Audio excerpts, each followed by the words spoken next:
Fala galera, tudo bom com vocês? Eu sou o professor Douglas Vargas e hoje eu estou trazendo um vídeo diferente dos vídeos de aula. Hoje a gente vai bater um papo sobre essa polêmica do pacote anticrime, a sua aplicabilidade no concurso da PCDF e o que a gente pode dizer sobre isso. Como eu sou um cara muito direto, eu já vou adiantar para você. Se você está aqui querendo uma resposta taxativa de tipo, vai cair no concurso de escrivão da PCDF, não vai cair? Você não vai encontrar a resposta nesse vídeo, simplesmente porque é uma irresponsabilidade eu confirmar ou afirmar que não vai cair um conteúdo da legislação na sua prova. Eu não possuo nenhum tipo de informação privilegiada, eu não tenho nenhuma conexão com a elaboração de edital, eu não sei absolutamente nada de como a banca faz lá internamente, quais são as decisões que a banca vai tomar, eu não conheço o examinador e ainda que conhecesse, feria a isonomia do processo. O que eu vou fazer é um vídeo de opinião, o que eu acho que vai acontecer, o que a gente pode orientar para que a gente trabalhe sempre com segurança. Então, se é do seu interesse ouvir um pouquinho sobre isso, fica aqui nesse vídeo. E se não for, se você está esperando uma resposta, pode estudar ou não pode estudar, eu sinto muito, você não vai encontrar nesse vídeo, beleza? Direto ao assunto. Pessoal, toda vez que tem alteração legislativa, e esse fim de ano tá muito pesado, eu fiz até um meme, coloquei no Instagram lá, comigo correndo das alterações legislativas, tudo para divertir, mas muito mais pelo drama e pela descontração do que qualquer outra coisa. A gente trabalha e trabalha muito com as alterações legislativas porque são necessárias para os certames futuros. Agora, o que eu queria debater com os senhores e explicar sobre a situação que está acontecendo mora em dois itens do edital que a gente vai analisar aqui em conjunto, mais a questão de estratégia e de cuidado quando a gente está se preparando para um certame. Então, em primeiro lugar, edital. Se você pegar aí o edital da PCDF, escrivão, você vai verificar dois itens muito interessantes para o momento que a gente está vivendo. Itens 22.33 e item 22.34. Os dois tratam de inovações legislativas e alterações legislativas pré e pós-edital.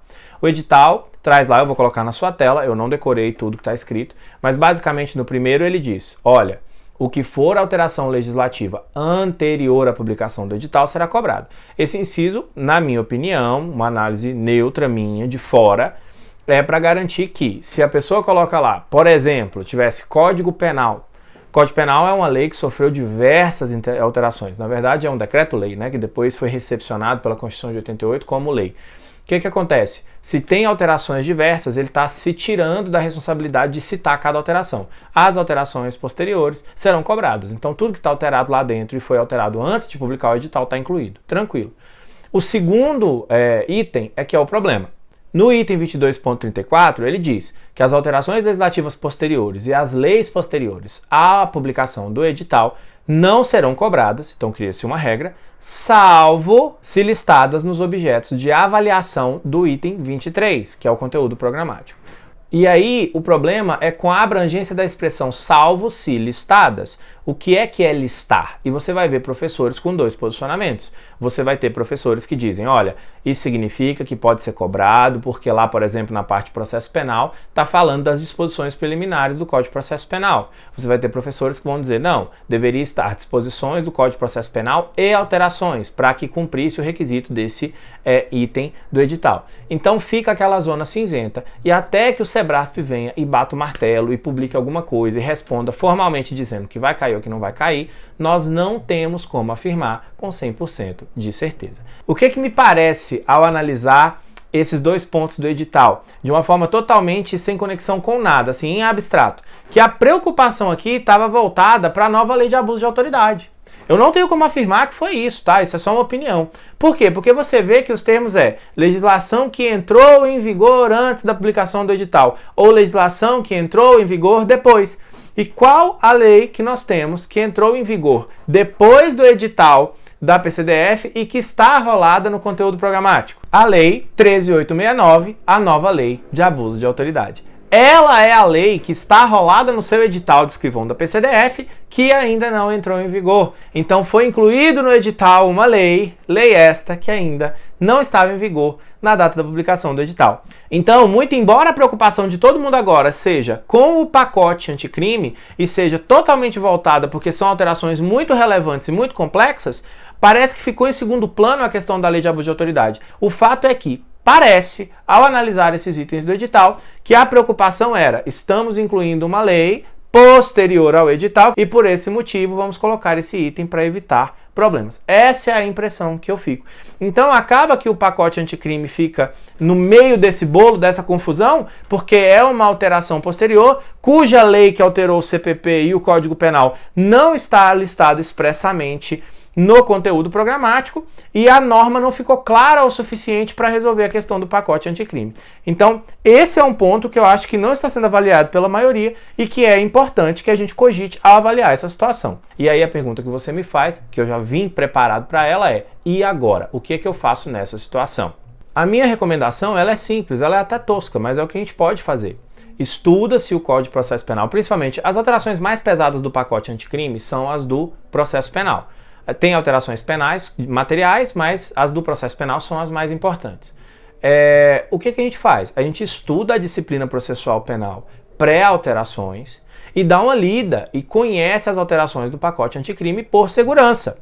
Se na sua prova vier, no enunciado, cobrando de você o que veio no pacote anticrime, ok, a gente tem base para responder porque leu, conheceu as alterações do dispositivo. Se não vier, se vier a disposição antiga, a disposição clássica, você vai estar sabendo também.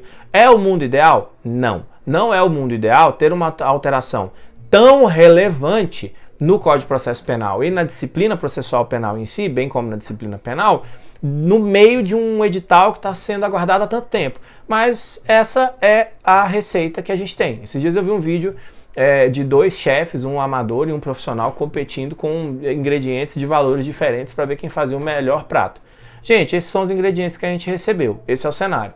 Uma alteração que veio no momento ruim, um edital que não está deixando muito claro se pode ser cobrado ou não. Tanto é que você vê juristas e professores com posicionamentos diferentes. Eu sempre sou do time da segurança. É o futuro de todos que estão fazendo concurso que está em jogo. Então o que se faz? Estuda a parte clássica, estuda-se como era, leiam as alterações, conheçam as alterações e lá na prova fica de olho no enunciado da questão. Isso, infelizmente, é o que tem para hoje. Não é o que a gente queria, porque o que a gente queria era saber, estudo antes ou depois? Uma resposta taxativa é muito melhor, mas ela não é responsável, essa é a palavra, responsabilidade. Ela não é responsável nesse momento. Eu não considero que você pode taxar que vai cair ou não vai cair sem informação privilegiada. Então, assim, tratando de uma forma honesta, é melhor conhecer o antes e o depois. Dá um pouquinho mais de trabalho? Dá. Observação.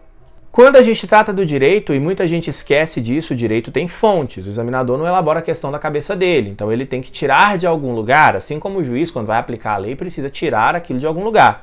E nós conhecemos, no âmbito do direito penal e processo penal, 4 fontes clássicas, que é a lei, a jurisprudência, a doutrina e os costumes. Então, pessoal, quando eu trato de uma alteração legislativa como essa, vejam bem, não tenho nada para debater sobre costumes, não vou ter jurisprudência ainda, não vou ter doutrina sobre o tema. Então eu elimino 3 fontes. Qual que sobra? A letra da lei. Essa é a única fonte que vai ter um embasamento jurídico para gerar uma questão. Então, nós precisamos nos ater ao fato de que, nesse exato momento, a nossa pressa, a nossa ansiedade para fazer a prova, o nosso medo, que é natural porque é muita coisa em jogo, são muitos anos de estudo, não pode nublar a nossa interpretação de querer antecipar demais o conteúdo e acabar cometendo uma irresponsabilidade. Nesse momento é tranquilo de você ver reportagens sobre ação direta de inconstitucionalidade em cima da questão do juiz das garantias. A gente tem, por exemplo, inúmeros vetos ainda não apreciados que foram emanados pelo presidente da República e ainda serão submetidos ao Congresso Nacional. No momento onde eu estou gravando esse vídeo, a gente ainda está nessa situação. Nós ainda temos uma série de discussões doutrinárias e jurisprudenciais que serão feitas pelo diploma legal. Não tem muita coisa, ele nem está em vigência ainda, né? Acho que é só dia 23 de janeiro, alguma coisa assim. Então, nesse momento, o que se tem que ser discutido é a base, e a base é a letra da lei. Simples assim. Não dá para sair muito disso. Eu não gosto nem de falar em probabilidade. Eu recebi muito no Instagram, eu decidi gravar esse vídeo por conta das perguntas e assim, o direct explodiu de pessoal perguntando sobre a probabilidade de cair ou não o pacote anticrime na prova. Pessoal, a resposta que eu dou é a mesma que eu recebi certa vez de um amigo perito. Não se fala em probabilidade que você não consegue calcular. Você pode até ter um achismo, eu acho que cai, eu acho que não cai. Probabilidade exige cálculo. Quantos por cento de probabilidade tem? Não faço ideia. Então a gente peca pela segurança. Se não cair, ótimo, facilita para todo mundo. Se cair, é bom que a gente conheça as disposições legais, inclusive que acompanhe aí as alterações, se vai ter veto que vai ser derrubado ou não. Por segurança, por exemplo, no material em PDF, o material que eu fiz para o curso da PCDF está todo atualizado, todo baseado na legislação até o pacote anticrime anterior, como manda o figurino. Mas elaborei, estou terminando, na verdade, uma aula em PDF sobre as alterações do pacote anticrime até esse momento, ainda sem a revisão dos vetos pelo Congresso Nacional. Então vai ter uma aula extra, inclusive eu preferi chamar ela dessa forma, de aula extra, nos cursos em PDF que eu participo, para discutir o tema de forma separada. Assim você tem o antes, você tem o depois, e na prova você tem liberdade para ler o enunciado da questão, verificar o que está sendo cobrado. Se for o caso, a gente recorre, se for o caso, a gente corre atrás e tenta reverter o prejuízo se vier alguma questão absurda. Mas o que dá para fazer com segurança nesse momento, na minha opinião, é isso. Então, pessoal, basicamente é isso daí. Nem sempre o edital agrada, nem sempre o edital traz coisas que a gente considera que facilitam a nossa vida ou que a gente concorda. Mas a gente tem que lidar com o que está acontecendo. A gente joga xadrez, nem todo mundo concorda que o bispo anda na diagonal e o cavalo anda em L. Mas, infelizmente, é assim que são as regras do jogo e a gente tem que resolver. Como o negócio não está claro, a gente sempre vai adotar a estratégia mais segura. E vejam, isso não é o único problema que a gente tem para narrar. Por exemplo, pega lá o decreto 2266 de 85, que está listado no seu edital. Um decreto super antigo, anterior à Constituição Federal de 88, que trata da carreira policial civil. Se você verificar, por exemplo, a Lei 9264 cita o decreto para reorganizar a carreira. O texto original do decreto fala em carreira policial civil e coloca os delegados dentro da mesma carreira que os agentes de polícia. Hoje a gente sabe que essa carreira está desmembrada e que os delegados têm a carreira de delegado de polícia civil e os agentes e demais integrantes da instituição seguem a carreira policial civil. Então já tem essa diferença. Se você analisar, por exemplo, for lá no site da Câmara, do Senado e verificar as alterações legislativas, você vai ver que se considera que parte do decreto 2266 está revogado pela Lei 12.803. Então tem uma série de coisas que você olha e fala assim, caramba, mas vai cair esse decreto, o que vai cair, como que vai cair? Não existe doutrina farta sobre o tema, é uma legislação muito peculiar aqui, ó, muito específica do órgão. Então acaba que nessas situações, onde é que a gente fica? A gente fica no texto de lei, porque é o mais seguro. Então são inúmeros os exemplos de problemas que podem acontecer com esse tipo de previsão. Não dá para fazer, para você esperar que vai vir um edital super redondinho. Às vezes vem essas peculiaridades e a gente tem que ter jogo de cintura. Então eu peço desculpas aos alunos que ficam um pouco decepcionados porque eu não dou uma resposta taxativa. Vocês sabem que eu tento sempre dar a resposta mais segura. Eu levo muito a sério a preparação de vocês. Eu sei que é uma coisa capaz de mudar a vida das pessoas. Eu sei que é sonho do aluno.